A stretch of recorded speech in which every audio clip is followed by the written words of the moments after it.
menghadapi raksasa. Tadi dia punya iman yang berani, dia punya iman yang tekun. Sekarang dia punya iman yang menang. Kemenangan iman.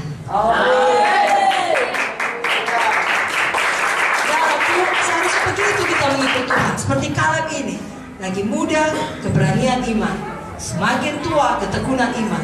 Sudah matang dalam Tuhan, ya, kita bilanglah demikian. Walaupun kita bertumbuh terus, tidak pernah langsung seperti Yesus, tidak mungkin sempurna. Kita punya kemenangan iman. Jangan justru semakin tua semakin tawar hati. Sudah lihat contoh Ibu Munte, semakin tua semakin menjadi jahat.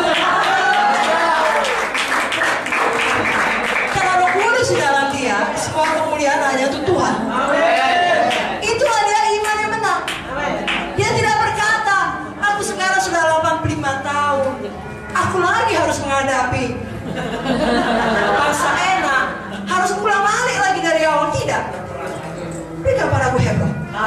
Dia tahu betul ada raksasa. Dia tahu betul harus bergerak. Dia tidak keberatan. Itulah iman yang menang. Amin, saudaraku. Harus punya iman yang berani, iman yang tekun, iman yang menang. Saudara sudah dengarkan tadi bagi hamba-hamba Tuhan bagaimana peristiwa ketika penembakan dan pemboman tersebut. Saudaraku, kerap kali kalau kita tidak mengalami secara langsung, kita hanya bisa membayangkannya. Ya seperti saya, nggak pernah sekolah dokter, nggak pernah jadi dosen di USU, ya, nggak pernah praktek di rumah sakit, hanya bisa membayangkan kisah meninggalkan itu semua untuk melayani Tuhan. Apalagi bagi orang yang memang nggak pernah kuliah. Tapi bagi orang yang juga dokter, yang mirip seperti Ibu Munte, akan lebih mengerti ya, betapa dahsyatnya pengorbanan itu. Lalu terjadi peristiwa penembakan pemboman. Walaupun kita tidak mengalaminya, saudara tidak mengalami secara langsung, saudara bisa bayangkan itu adalah kesempatan yang baik untuk menyerah atau berubah haluan pelayanan. Karena begitu banyak tawaran pada Bapak Munte untuk pergi ke Amerika, ya apalagi sampai sekarang, saya pikir sampai sekarang bisa dihitung dengan dua tangan ini berapa banyak orang mempunyai kesaksian seperti Bapak Munte. Dan orang-orang berkata, majalah Karisma berkata, ini kesaksian dalam tanda kutip bisa dijual. Bawa seluruh keluarga ke sana, mulai pelayanan di Amerika dan lain sebagainya, tapi tidak dilakukan. Kenapa? Karena tahu apa panggilan Tuhan. Amen. Ya, karena gembala yang baik rela mati untuk domba-dombanya. Bapak Ibu Munte, Bapak Ibu kita bersama sudah mengalami semua hal. Bukan hanya sekedar dibom, ditembak, tapi terus-menerus dikhianati, ya, difitnah, dikritik. Sejak pelayanan iCare dan seterusnya. Segala macam dibilang tentang Bapak Munte dan Ibu Munte. Tapi Bapak Munte tetap tekun sampai dia pulang ke surga. Ibu Munte tetap tekun sampai sekarang. Kita juga tetap tekun. Amin, saudaraku. Ibrani 10 ayat 38-39 mengatakan, orangku yang benar hidup oleh iman. Apabila ia mengundurkan diri, aku tidak berkenan kepadanya. Tapi kita bukanlah orang-orang yang mengundurkan diri dan binasa, melainkan orang-orang yang percaya dan yang beroleh hidup. Tidak peduli berapa panas pun api penderitaan datang, seperti Sadrak, Mesakh, Abednego, api yang biasa pun cukup panas. Begitu marahnya raja, dikatakan panaskan 7 kali lipat. Orang yang melemparkannya pun mati. Saudara juga kalau ada panggilan Tuhan yang besar, kerap kali api bagi saudara 7 kali lebih panas. Kalau itu datang, saudara ingat kisah ini dan berkata, puji Tuhan, masa depanmu betul-betul luar biasa. Tetap tekun dan tidak berhenti.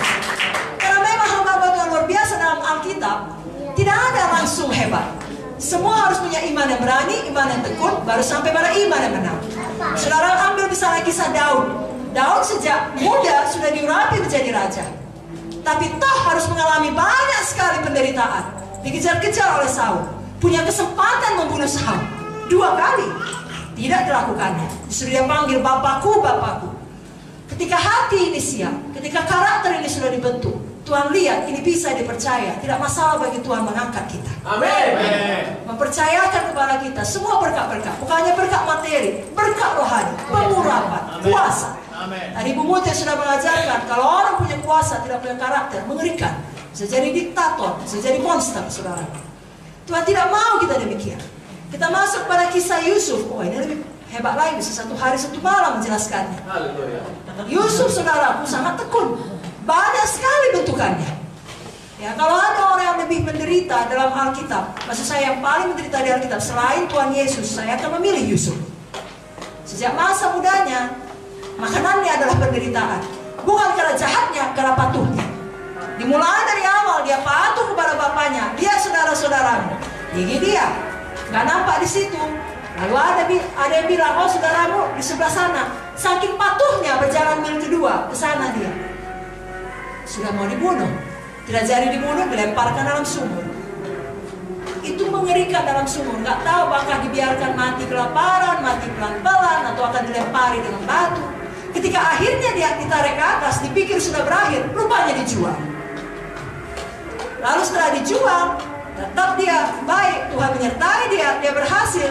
Nampaknya semua akan berjalan lancar. Tiba-tiba datang Mama Poti.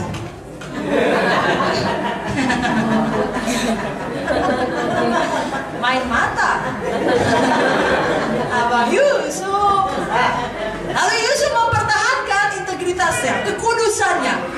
Bukan pula dapat acungan jempol dari Potifar. Memang istriku itu kegatelan. Tidak. Justru dijebloskan dalam penjara. Ada banyak kesempatan untuk menyerah. Ada banyak kesempatan untuk mengacungkan jari dan marah kepada Tuhan. Untuk kecewa, pahit hati, sedih, tertekan, stres, depresi, semua dan lain-lain. Tapi Yusuf tidak mengambilnya. Dia bertekun dalamnya. Dalam penjara pun Tuhan menyertainya. Tahukah saudara, dalam penjara dia menolong orang. Lalu kemudian dia minta tolong dengan terus terang. Ingatlah perkara. Alkitab menuliskan 2 tahun lamanya dia dilupakan. Pernahkah saudara seperti itu? Ada orang saudara tolong, gak hanya harus saudara tolong. Tapi kalau hati saudara sudah sensitif, sudah banyak dibentuk Tuhan oleh penderitaan yang saudara alami, gak pun orang minta tolong, saudara tolong dia. Kalau saudara tahu dia punya kesempatan untuk menolong saudara juga, maka saudara merendahkan hati memohon kepadanya, tak diingatnya saudara, dilupakannya saudara. Itulah dia alami Yusuf. Tapi lagi-lagi Tuhan tidak pernah meninggalkan kita. Pada waktunya Tuhan, bagi Tuhan mudah saja membalikkan semua situasi kehidupan kita. Karena dunia ini pun dia ciptakan dengan firman saja. Apalagi semua situasi kita sesulit apapun, seperti membalikkan tangan, akan bahkan lebih mudah daripada itu. Demikian dengan Yusuf. Bayangkan dari satu hari, dalam sekejap saja, dalam satu hari, dari seorang tahanan jadi seorang perdana menteri. Luar biasa bukan? Tapi punya iman yang berani, iman yang tekun, baru sampai pada iman yang benar. Hari ini pun demikian kita semuanya saudaraku. Kita pilih untuk tidak pernah mundurkan diri. Kita teladani hamba-hamba Tuhan yang sudah kita dengarkan tadi. Baik Abraham, baik Sadra, Mesa, Abednego, ya, baik Yusuf, baik Daud, terutama Kaleb. Apapun yang terjadi, jangan menyerah. Saudara ingat kisah Gideon. Pada waktu dia mau melawan musuh-musuhnya, dari 32.000 tentara yang dia miliki, sebenarnya dengan 32.000 pun kalah jumlah. Bayangin loh, dengan 32.000 pun dia pasti kalah jumlah. Lalu Tuhan bilang kurangi jadi 10.000. 10.000 pun Tuhan tidak mau, suruh minum. Tinggal berapa? 300. Tapi itu Tuhan kita. Tuhan mau kita belajar untuk tidak panik, tidak menangisi yang sudah hilang, tidak menangisi yang sudah pergi, tidak menyesali apa yang sudah terjadi. Tapi bagian kita bertekun di dalam iman. Karena setiap peperangan adalah milik Tuhan. Ini semua pekerjaan kita lakukan adalah pekerjaan Tuhan, dan Dia menjamin kemenangan kita. Amin, saudaraku.